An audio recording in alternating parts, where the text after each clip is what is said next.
Bloomberg Audio Studios. Podcasts, radio, news.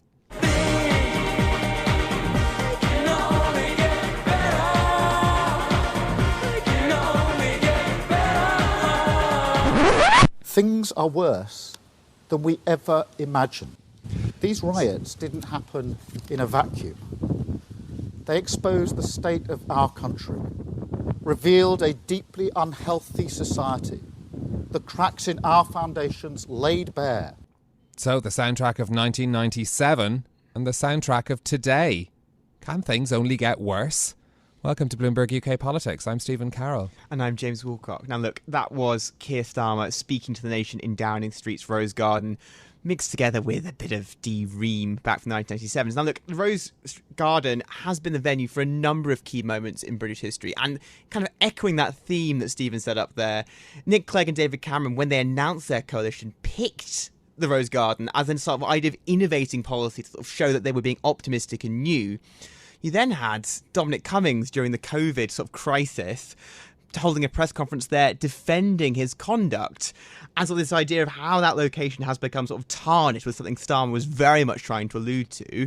But his narrative too as Prime Minister has gone on this journey, Stephen. Just 7 weeks ago, the PM was standing in the Tate Modern emphatically claiming that change begins now, and that for the first time in 14 years, the country had an opportunity to get its future back.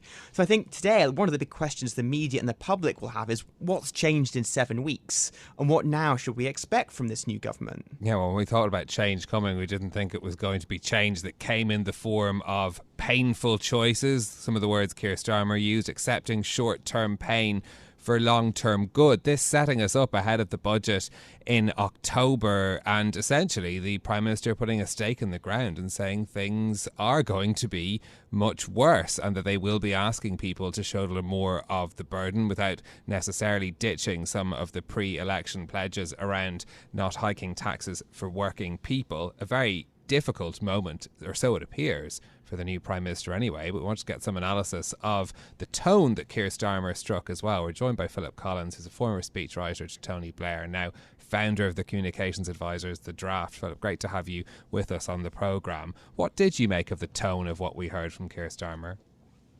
Well, I thought it was a conventional speech in a way to do at this time in the early days of a government, because it's one of the things you want to do is to win time by blaming your predecessors. And everybody does a version of this speech. Now, it's particularly dramatic because of the riots, and also because the real concern I would have with this speech is that what Starmer says might be true. It may be that things are going to get considerably worse. I mean, you'd probably say that even if you didn't think they were, because you lower expectations. But I fear that this may be true. And I'm not sure that we didn't already know this was going to come. I think most people thought that whoever had won the general election, there was going to be some difficult decisions to follow, difficult decisions on tax and spending. And so I think in signalling that, although you're right, rhetorically, there are contradictions all over the place with the campaign, which had just gone before, and with some of the early words. But taken in isolation, I don't think that message that things are going to be bad and there's going to be something difficult to encounter now will come as a great surprise. When you say sort of it won't necessarily come as a surprise, what do you glean from what Starmer said that might realistically have changed from what we can expect from Labour in sort of the coming months? Oh, I don't really think anything has particularly changed. I think they always knew that when they look in serious detail at the public finances, there were holes there, and they'd have to take difficult decisions on tax. So I don't think in that sense anything has particularly changed. I mean, the riots, of course, are a major event which have changed the response and have changed the context. But as far as the budget is concerned, I think we are where we are. I mean, and Rachel Reeves gave that really rather dramatic and I think a little bit exaggerated statement to Parliament about the nature of the public finances and the sort of the fallacies of the information she'd been receiving. So there is a concerted attempt to say, look, this is a really bad state of affairs. We're going to have to do difficult things. It will get worse before it gets better. I think that's just, in fact, the stark realization of what was always there. Well, then to take sort of that idea that maybe the economic reality hasn't changed, but maybe the political context has shifted, in some ways this speech then becomes a challenge of political rhetoric of Starmer. Can he convince the public and the media that his vision is going to make the country a better place in the long run, to tie us up in his telling of what the government and the country should be like? Do you think he did it? Well, that's exactly the question, I think, because there are two parts to the slogan, aren't there? There's things will get worse, but then the second half is before they get better. Now, it's that second bit that is, in fact, the really interesting part of it, because I don't think many people would doubt that things are going to get worse. People, as a rule, think things will get worse anyway, politically. It's the second part, but before they get better. And there is the promissory note that things will, in due course, get better. And there's a lot resting on that. And that's the thing which here, in the end, the political judgment will be on that second part of the slogan. Does the Labour Party have the resources, both material and intellectual, to change things around? On that, I don't think we know a lot, because the manifesto on which the Labour Party has just run was deliberately thin in policy terms, and I don't think we've seen a great deal since to tell us exactly what will be done to turn things around. So I do think that's exactly politically the question on which the government will be judged. Is exaggeration a risk here? Is this reinforced message, which is coming now, it feels like a drumbeat since the election of, oh, things are really terrible financially and we won't be able to do anything and everything's going to be very difficult. Isn't there a risk too that people will just tune out, and then by the time the good times roll around that people won't be ready for that either? There is a risk, always, of exaggeration, but I would once upon a time have thought that risk was severe. But then I watched George Osborne convince enough people that a global financial crash had been the result of a slight Labour overspend. And I thought, oh dear, well, clearly this works.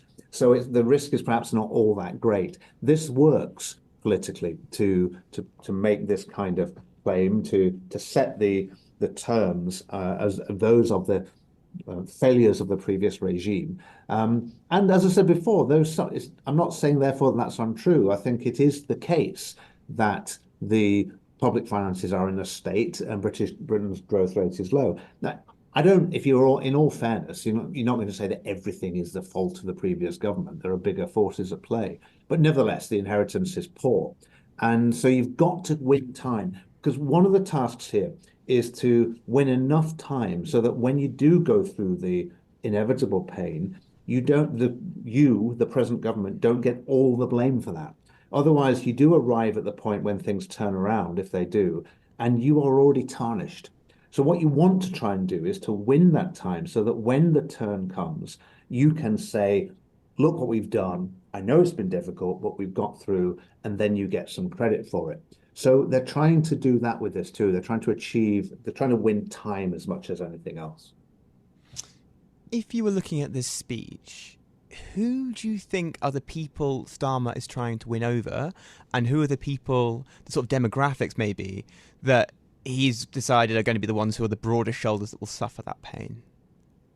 I think on the second question, on who will suffer the pain, I do think that those with the broadest shoulders, as it were, the wealthiest, are probably the ones who will bear the greater burden of the changes. It's not easy to find taxes that don't hurt anybody. And in fact, generally, governments go towards VAT, which is not a progressive tax particularly, simply because it's very easy and it generates income very rapidly. And so there's always a temptation to put the money on VAT, even if it's not an intellectual decision. It's something which practically works. So it's going to be difficult to find taxes that work politically. It always is. And I think that the coalition that Labour has won is one that he really does need to keep together. And here I think the very, very large, but in a sense shallow victory that Labour won is quite important. To win 33.7% of the electorate was, in a way, a strangely thin electoral victory, although very large and therefore commanding in parliamentary terms. That to win only 33.7% of the electorate means that it's a fragile victory as well, strangely enough. And so I think there's a fear in the Labour high command that they may not have long with lots of their voters. And so all those voters, that big tranche of voters who went from the Conservative Party back to the Labour Party, who had previously voted to leave the European Union, are really on hold. Those people no longer have a loyalty to any government as such. They're looking for things to be done for them. They are mostly in the lower reaches of the income scale, and that I think will be an important and telling fact in thinking where you want the burden to fall in taxation, in any tax increases that are to come in the budget. Well, of course, so the message we got from Keir Starmer was things are bad. With that demographic in mind, how long does he have? How long does this government have to turn things around? My own view is that it doesn't have very long before there'll start to be disaffection. And I don't think that, I'm not saying that as a critique of the government as such. I think it's the acceleration of modern politics. And I don't think there was a great deal of goodwill for the new government to start with. So it's hard to be precise, but let's say 6 months from now, there might start to be disaffection. We've not seen a poll boost to the government. You normally do see a poll boost to a new government in its early days. And certainly not this party conference, but the one after.